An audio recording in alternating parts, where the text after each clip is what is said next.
Atiku initially wanted Labour and NNPP to join him. Yes. They rebuffed him officially. The spokesperson of Labour rebuffed him. They claimed that, okay, we have our own case. We want to focus on our own case. As for NNPP, their response was predictable. NNPP never went to court over the 2023 presidential election. Trying to bring NNPP to support you is what the Yorubas call Awanekura. Is looking for people to join him. Now, clearly, they must have piled some pressure on Peter Obi, and you can see that 1 week after, Peter Obi too has come out to say, oh, Mr. President, state who you are. Don't wait for people, your aides, to define you. Let's know your identity and all that. There are certain things that we can't see on air. But everyone has a past. Everyone has a past.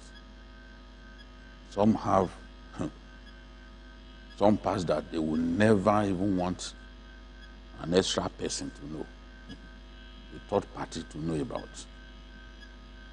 I have no answers to all of Tinubu's past beyond what an ordinary journalist like me is privy to.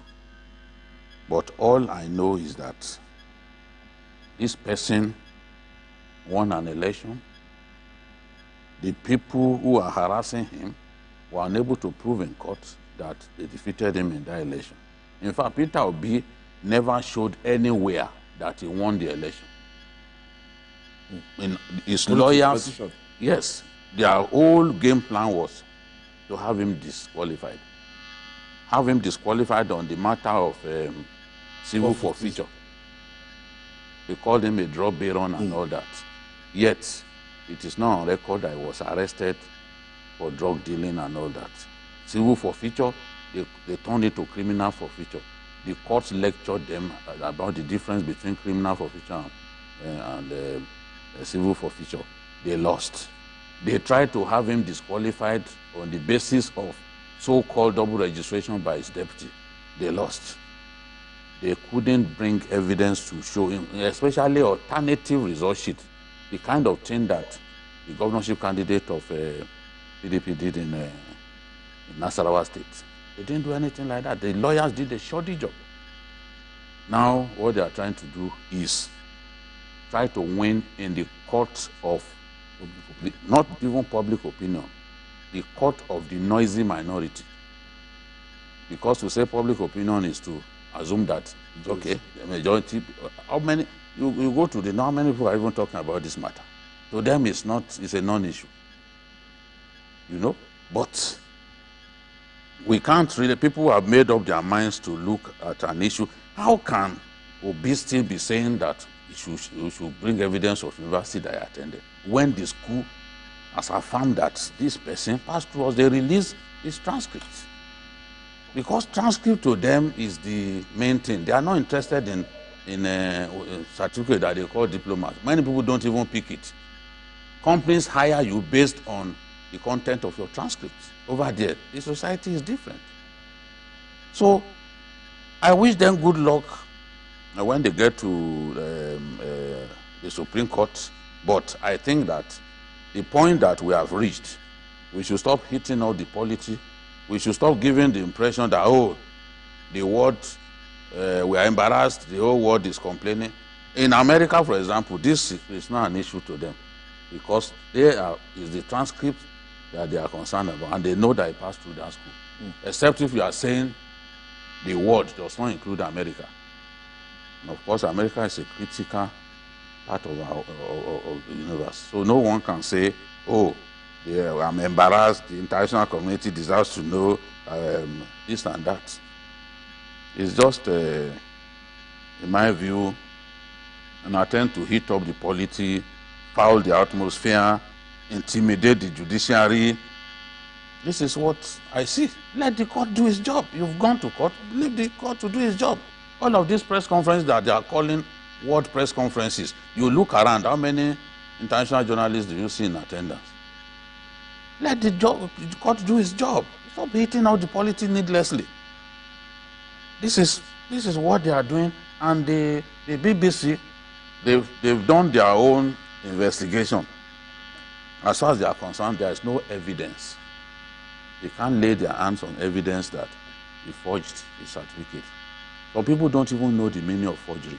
I see them comparing what happened with Mesioma with this one, because they are ignorant people. There cannot be forgery without alteration of the original document. When you didn't go to school and you tried to say, oh, I went to this school, this is what I scored, and you either clone someone's certificate or just inserted those things that you did not merit, that you did not earn, that is forgery. There has to be alteration for forgery to take place. I've spoken to lawyers, including justices, and they've told me to prove forgery, there must be alteration. So in the case of Mesioma, for example, of course, there was alteration. She awarded herself more marks than she scored. Alteration took place. Who has seen Tinubu's certificate, for example, to say that, okay, there is alteration? Even when the school, Atiku demanded that the school should show him samples of certificates, and he wanted to know whether the fonts matched. They got back to him that the fonts matched. That was why Nigerian newspapers reported initially that the school authenticated Tinubu's certificate because the fonts matched the photocopy that is submitted to INEC. But they waited after a few days. They started referring to where the registrar said, oh, it did not emanate from us. What did you expect the man to say when the school by itself admitted that they allow third party and vendors? Welcome to my channel, where we discuss everything and all things politics, especially about the 2023 presidential election that was held in Nigeria on February 25, 2023, and the result controversially announced on March 1st, 2023. And that controversial result, which had Bola Tinubu as the beneficiary, was challenged at the Presidential Election Petition Court, from where the matter has moved to the Supreme Court. And now one of the petitioners, Alhaji Atiku Abubakar, the presidential candidate of the People's Democratic Party, had been in the news lately because he went to the United States to get evidence to prove his allegation that President Bola Tinubu submitted forged Chicago State University certificate to the Independent National Electoral Commission. After several back and forth and every effort that Tinubu made to block him from getting his academic records, eventually Atiku got it. Now, the information that is emanating from these records has been the talk of the town in Nigeria. Now, because of that, all attention of Nigerians and indeed the world is on Tinubu's academic record. And based on the inconsistencies in the identity of Tinubu in terms of the secondary school he attended, his claim that he attended Southwest College and everything else, there is growing doubt about whether indeed he did obtain those qualifications. But especially, he claimed he attended Government College, Lagos. He graduated from there in 1970, but the college was never built until 1974. The HSC he presented to gain admission to the university and everything had been established by several people who have looked into this matter to be fake. Now, this matter had drawn a lot of attention to Nigeria, and it's not a positive attention, which recently Peter Obi, the presidential candidate of the Labour Party, had to address a world press conference to express his own view on this matter. And Peter Obi called out President Bola Ahmed Tinubu to reintroduce himself to Nigerians, to explain who he is, because it was obvious that many Nigerians do not know him again, based on the information they got from the released academic records from Chicago State University. There were doubts whether the person admitted was a man or woman, even though the Chicago State University registrar said that the person that was admitted and graduated was a male. Now, it is as a result of all these doubts about him and the fact that Chicago State University itself said that they do not know where Tinubu got the Chicago State University certificate that he presented to the INEC, that it didn't come from them. It was all this that made Peter Obi to address a world press conference where he called out Tinubu to say who he is, to identify himself, because the matter has become a big embarrassment for the nation. And you all know that Nigeria is not highly regarded in terms of character among Committee of Nations. Nigerians are known as fraudsters and all that. And Peter Obi is saying the kind of opacity in the personality of the president had worsened the image of Nigeria, which was not salutary in the first place. Now, all this led the TVC Journalists Hangout to address the issue of Peter Obi's World Press Conference. And Babajide Otitoju, who is the star of that program, said his own mind, which you saw, and he literally took Peter Obi to the cleaners. And most of the things he said were lies. And that is what I want to correct in the interest of the Nigerian public and for those who seek for balance in opinion, because he said so many lies about Peter Obi. The number one lie he said is that Peter Obi, the Labour Party was invited by Atiku Abubakar after his own world press conference, and the Labour Party said that they have their own matter, that Atiku should pursue his own matter, and that Peter Obi was pressured to address that press conference. I think there is nothing further from the truth than that kind of assertion. There is no way, nobody can pressure Peter Obi to address a world press conference if he doesn't feel strongly about it, if he doesn't feel that he has something to say that is of relevance. So it is not true. Peter Obi is not the kind of person that can be pressured. Who will pressure him? Who will pressure Peter Obi that will make him to come and address a world press conference? Peter Obi is a man who is very deliberate in whatever he does. He decided that it was appropriate that he call out Tinubu so that Tinubu will explain himself before the Nigerian people, before the Nigerian public, and before the international community. So that's the first lie that he told, that Obi was pressured, that you can see that he was pressured. There's nothing to see that showed that he was pressured to make that intervention.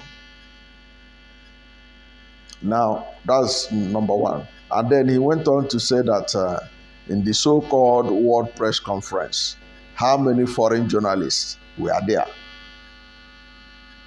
How many foreign media organizations were represented are there? But because Babajide Otitoju, who himself ought to have known, being a veteran journalist, you ought to have known that you don't need to see white faces before you know it's a World Press Conference. Because major media organizations, international media organizations, have Nigerians who are their correspondents, who represent them. So when they attend such a press conference, it is enough for it to be classified as World Press Conference. You don't need to see white faces there. They don't have to send their white correspondent, since they have correspondent here in Nigeria. And you can see that he was making a lot about the BBC report, which he erroneously said that there was no proof that Tinubu forged his Chicago State University certificate, which is submitted to INEC. You had her, he mentioned that. Okay? But did you know that those who wrote that article, the journalists who did the so-called investigation that was published by BBC, were Nigerians? They were Nigerians. They are Olaronke Alao, Fauzia Tuku, and Chiagozie Nwonwu.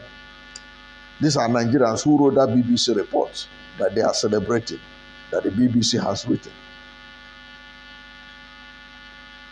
In fact, one of them, Alao, is alleged to have been a former staff of the TVC, where Babajide Otitoju works. Now, if they attend that program as BBC correspondents, their faces are blacks. They are Nigerians.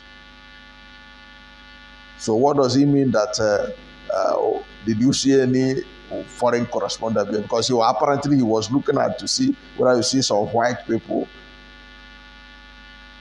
with CNN badge, BBC badge, and whatever.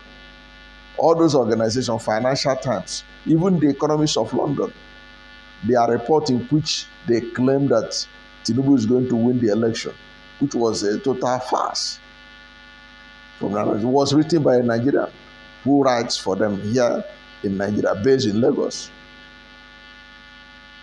So it's another misinformation of Nigeria, that because Babajide Otitoju did not see white faces, it means that it cannot be classified as a World Press Conference. Yes, it's a World Press Conference having Nigerian correspondents that are represented there, that are representing their interest here in Nigeria. Then one of the biggest lies he told in the video was to say that there was nowhere Peter Obi has ever said that he won the election. So Peter Obi never showed anywhere. He was so categorical. Has never shown anywhere where he won an election. Well, if you don't know, Peter Obi has shown clearly that he won the election. He showed it at the Presidential Election Petition Tribunal, and he has also shown it even right now where the matter is at the Supreme Court. And he showed that he won. Peter Obi was able to present before the Presidential Election Petition Tribunal that he won Rivers State and Benue State, which was allocated to Asiwaju Bola Ahmed Tinubu, the boss of Babajide. because Tinubu is alleged to be owner of that TVC. So Peter Obi showed evidence that he defeated them, and to show that it's a fact, independent verification by the BBC, this same BBC they are celebrating now, show that Peter Obi won Rivers State. And the Premium Times has also done independent verification and declared that Peter Obi won Rivers State. And Peter Obi has also brought evidence to show that he won Benue State. And the only reason why it was not confirmed at the Presidential Election Petition Court was because the justices of that tribunal deliberately disqualified the witnesses that Peter Obi brought, so that to render his position almost worthless on that matter. But Peter Obi presented it. Peter Obi was able to present, to show that he won, that Tinubu did not win. Because Peter Obi brought a witness, a professor of mathematics, who was able to show that 2.5 million votes was allocated to Tinubu, allegedly illegally by INEC, through blood result sheets, that nothing was written on them. But from these blood sheets, result sheets of 18,088 blood result sheets, which generated 2.5 million votes for Tinubu, was illegal because there was nothing written on it. Obi presented this matter before the court. And the professor of mathematics was the star witness. And this man calculated that out of this blood result sheet, INEC generated 2.5 million votes for Tinubu. Now, Peter Obi called for this 2.5 million to be subtracted from Tinubu's vote. And if it had been subtracted from Tinubu's vote, Tinubu will no longer have majority of the vote cast in that election, because Tinubu was declared winner with 8.7 million votes. Now, if you subtract 2.5 million votes from 8.7 million votes, Tinubu will have 6.2 million votes. He will not be have majority of the vote cast. And if you remove the votes of Peter Obi that was allocated to Tinubu in Rivers State and give Tinubu his real result, Tinubu will not win Rivers State, and Tinubu will not win Benue State. And Peter Obi will win these two states. And you will discover that Peter Obi had more votes and won more states than Tinubu and Atiku Abubakar. And Peter Obi challenged the results in 21 states where he was shortchanged to prove that he won the election. And you can see that even in the appeal he made at the Supreme Court, Peter Obi has also shown how he won the election with 8.7 million votes. And that is why he is seeking a declaration that he is the winner of the election from the Supreme Court. So Babajide Otitoju was wrong to claim that Peter Obi has never anywhere said that he won election. He should go and read the final written address of Peter Obi's lawyers at the Presidential Election Petition Court before we begin to talk anyhow about Peter Obi's position on the election. I have done a video where I showed the doubting Thomases how Peter Obi will move from number 3 to number 1 position, and he will be declared the winner of the election. Because already on the balance, Peter Obi and Tinubu and Atiku, they have the same number of states, 12 states. But Peter Obi, if the Supreme Court gave him back the states he won, which is Rivers and Benue, which he won outrightly, you will discover that Peter Obi would have won 14 states or thereabouts, and Tinubu's number will drop to 10 states that he won outrightly. and Peter Obi will have the highest number of states won. And Peter Obi is the only one that won the Federal Capital Territory, got to 25% the Federal Capital Territory, and met the requirement to be declared the winner of the election based on Section 134, Subsection 2B, that for anyone to be declared the winner of the election, the person must have majority of the vote cast in the election, must get 25% in 2/3 of the states of the federation and the Federal Capital Territory. And the Supreme Court had ruled in 2008 that and is conjunctive, is compulsory. But the Presidential Election Petition Court disregarded that and said that nothing special about Abuja, that it's not compulsory that somebody must get 25% in Abuja. This is a matter that the Supreme Court will look into. So it is not true that Peter Obi did not show anywhere that he won the election. He showed it clearly, but the tribunal cancelled his witness. Peter Obi brought 13 witnesses. They disqualified 11 of them or thereabout. And these were the key witnesses to prove that he won the election. And that's also to prove that Tinubu didn't win the election.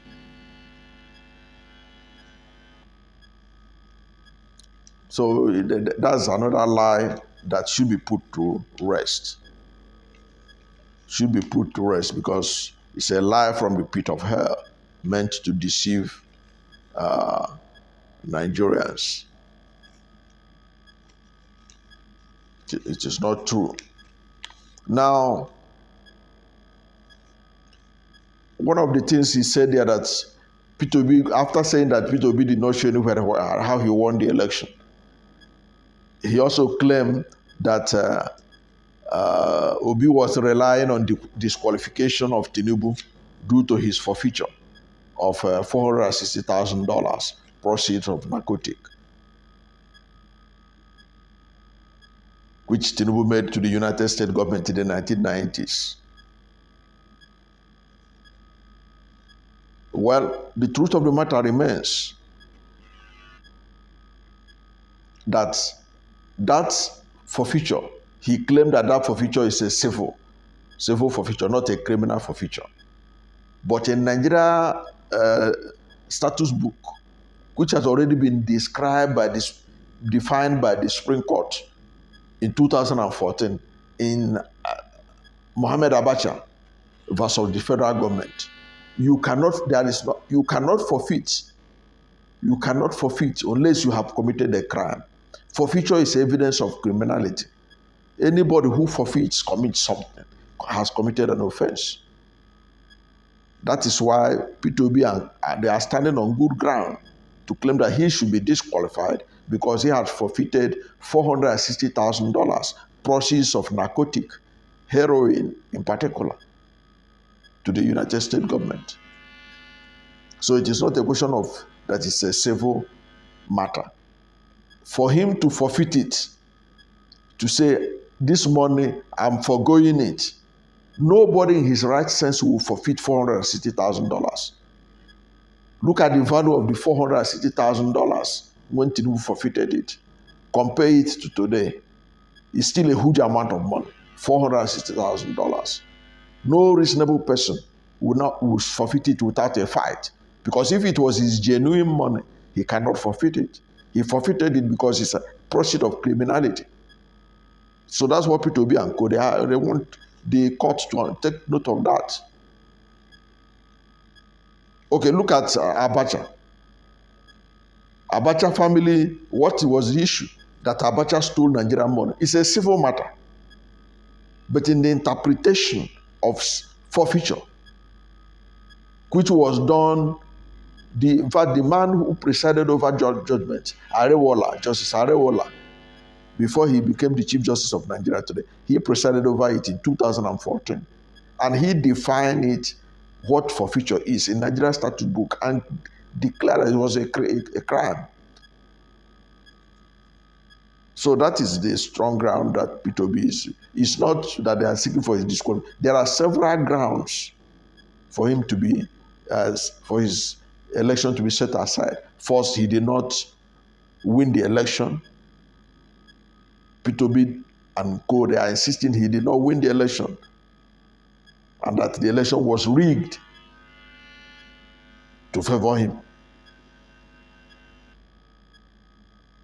Because before the election, even the former INEC, former REC, Resident Electoral Commissioner in Akwa Ibom State, Mike Ngini, was saying that nobody can be declared winner of the presidential election without getting 25% of the vote cast in Abuja. And Mike Ngini should know better. And if Mike Ngini knows this, there is no way the INEC chairman is not aware of it. But he deliberately ignored that fact and declared Tinubu the winner of the election. So that is a fact. So it's not that Peter Obi and co, they are looking for Tinubu to be disqualified. Tinubu was rejected by Nigerians. Go and check the votes. Despite all the manipulation, Tinubu was declared winner of the election with 8.7 million votes, including the 2.5 million that was generated from blood result sheets. If you calculate the votes that Tinubu, Atiku, and Peter Obi got, and Kwankwaso got, it was almost 15 million votes that were voted against Tinubu. These are people who voted that they don't want Tinubu.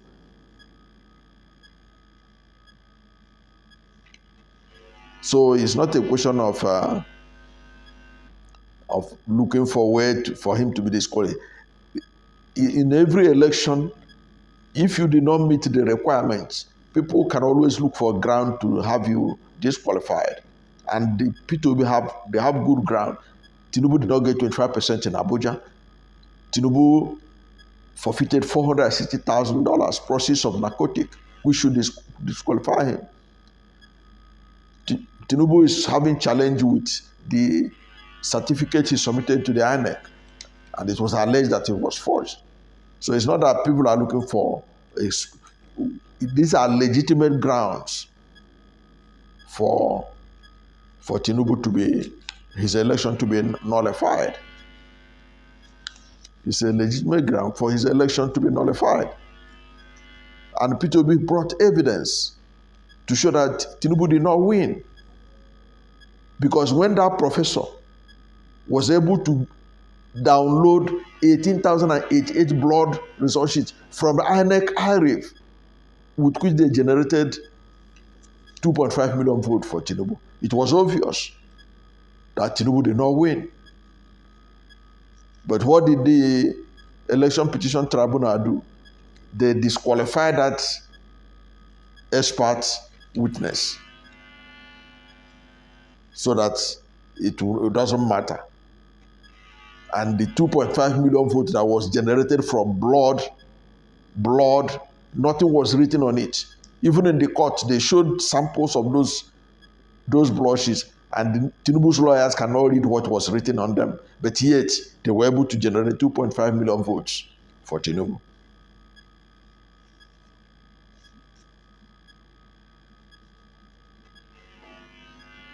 And then one of the things he said that was that what Peter Obi is doing and the rest, they are heating up the polity. There is nothing like heating up a polity by asking the right question, asking Tinubu to clarify himself. You said you attended Government College, Lagos. How? You graduated from Government College, Lagos. How did you graduate from a college that was not in existence? As at the time you claim you graduated from it. What is this thing happening that a female gender is appearing on your academic record? And some people are saying, no, the university corrected it. Corrected what? Have you forgotten that Tinubu himself, in one of the intervention he made, stopping Atiku Abubakar from getting the results of his academic record, he said, okay, if the university want to give his records to Atiku Abubakar, they should block out where it is written gender. That gender should not be included among the things that should be handed over to Atiku Abubakar. If not that, Justice Nancy Maldonado insisted that everything must be handed over to Atiku Abubakar, this gender issue would not have come up. Now they are claiming, oh, Chicago State University say that the person they know that was admitted was a male. Really? If he was a male, why did Tinubu do everything possible to stop gender from being revealed to Atiku Abubakar? People have to be reasonable and know that Nigerians are no fools. If Tinubu himself is not concerned about gender that will be revealed, why did he tell Nancy Maldonado that, okay, if I can allow my result to be released to Atiku Abubakar, but they should blank out the gender of the owner of the result? If he was not hiding something, why did he have to make such an intervention? So think about it. Then he said that Peter Obi was wrong in saying that the whole world is talking about the embarrassment that this Tinubu matter has caused Nigeria. He was saying that Americans are not concerned. Who told him that Americans are not concerned? I have seen people who have devoted themselves, including an alumnus of Chicago State University, to find out whether Tinubu actually graduated from that university. And it's an ongoing investigation by this crack journalist, a product of Chicago State University. He was the one that has revealed that the Chicago State University yearbook, the 1979 set that's supposed to prove whether Tinubu actually graduated, was missing. I have done something on it. You can go and check it out in my old video. He is looking into it. And in any case, if you say that the Americans are not worried, why is it that Biden and Tinubu did not meet at the United Nations General Assembly? Before Tinubu left, his special assistant on media, Ngelale, was all over the place making noise that Tinubu and Biden will meet at the sideline of the United Nations General Assembly, and that Biden said that Tinubu was the only African leader he wanted to meet. But at the end of the day, did they meet? Why did they not meet? It is because of the fallout from that Chicago State University investigation. That's my understanding why that meeting was cancelled. They have no pictures to show you of Biden having a meeting with Tinubu again. That was what they promised, that he was the only African leader Tinubu wanted to meet. But it was not true.